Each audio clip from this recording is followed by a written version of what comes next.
Kembali ke Kanaan.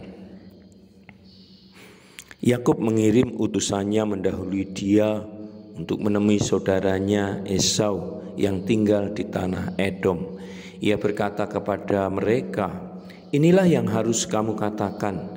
Yakub hambamu mengatakan demikian. Selama ini aku tinggal pada Laban. Aku mempunyai sapi, keledai, domba, kambing dan hamba-hamba. Aku mengirimkan kabar kepada tuanku dengan harapan tuanku akan senang." Para utusan itu kembali lagi kepada Yakub dengan berita ini, "Kami telah pergi kepada saudaramu Esau, namun ia datang untuk menemui tuan. Ia datang bersama 400 orang." Yakub sangat ketakutan, maka ia membagi orang-orangnya maupun domba-domba dan sapi-sapi menjadi 2 kelompok, karena ia berpikir, jika Esau datang dan menyerang satu kelompok dan menghancurkannya, kelompok yang lain dapat melarikan diri. Kemudian Yakub berdoa, "Ya Tuhan Allah Abraham dan Allah Ishak, yang telah berbicara kepadaku, pulanglah ke negerimu dan kepada sanak saudaramu, dan aku akan menyertai engkau. Aku tidak layak menerima segala kasih dan kesetiaan yang telah engkau tunjukkan kepada hambamu.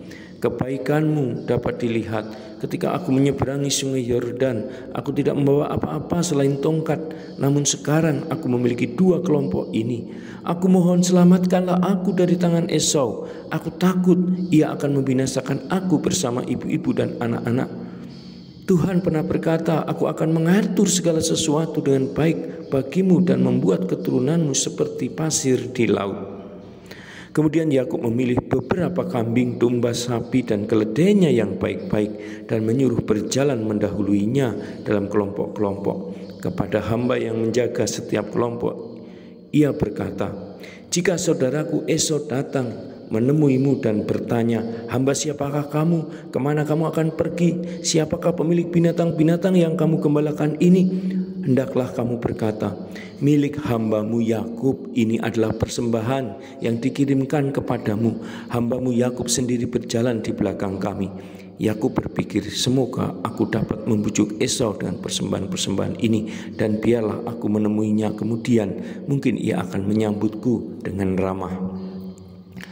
Pada malam itu seorang laki-laki misterius menyerang Yakub di kegelapan dan bergumul dengannya hingga menjelang pagi. Tidak ada yang mau menyerah.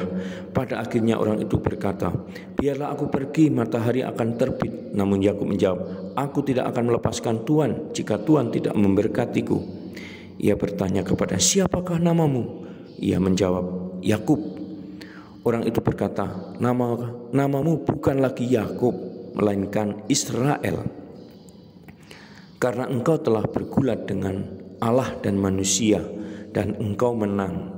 Yakub meminta, "Katakanlah, siapakah nama Tuhan?"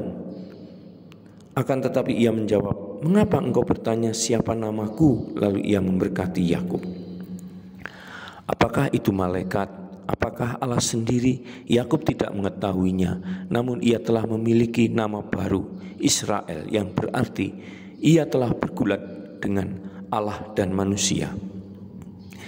Yakub mengangkat muka dan melihat Esau datang bersama 400 orang. Karena itu ia menempatkan hamba-hamba perempuan dengan anak-anak mereka di depan. Kemudian Lea dengan anak-anaknya dan Rahel dengan Yusuf. Ia berjalan mendahului mereka. Ia bersujud ke tanah sampai 7 kali sebelum ia mendekati saudaranya itu. Namun Esau berlari mendapatkan Yakub, memeluk dan menciumnya. Kemudian ketika Esau melihat sekeliling, melihat para wanita dan anak-anak, ia bertanya, "Siapakah mereka itu, milikmu?" Yakub menjawab, "Anak-anak adalah anugerah yang telah diberikan Allah kepada hambamu." Lalu Esau bertanya, "Apa maksudmu dengan kawanan ternak dan gembala-gembala yang aku jumpai tadi?" Yakub menjawab, "Untuk menyenangkan hatimu." Akan tetapi Esau berkata, "Aku memiliki banyak, milikilah apa yang ada padamu." Namun Yakub menjawab, "Jangan begitu, silakan menerima persembahan dari hartaku, karena Allah telah bermurah hati kepadaku dan aku telah memiliki apa yang kubutuhkan." Karena Yakub mendesak, Esau menerimanya. Setelah berbicara beberapa lama, Esau kembali ke rumahnya di Seir. ke selatan, sementara Yakub, keluarga dan hamba-hambanya melanjutkan perjalanan ke barat dan memasuki Kanaan. Di perjalanan Rahel melahirkan anak laki-laki kedua, Benyamin. Kemudian ia meninggal. Yakub sedih sekali karena ia sangat mencintai Rahel. Anak-anak Rahel, Yusuf dan Benyamin tumbuh menjadi besar dan Yakub sangat menyayangi keduanya. Saudara dan sahabatku, demikian Heffernan dalam Bible for Young Catholic mengisahkan kembali Kejadian bab 32 sampai dengan 35 tentang Yakub kembali ke Kanaan. Semoga menginspirasi hidup kita untuk senantiasa mewujudkan hal-hal yang baik di dalam kehidupan ini. Salam, Tuhan mencintai kita semua dengan hati yang berkobar.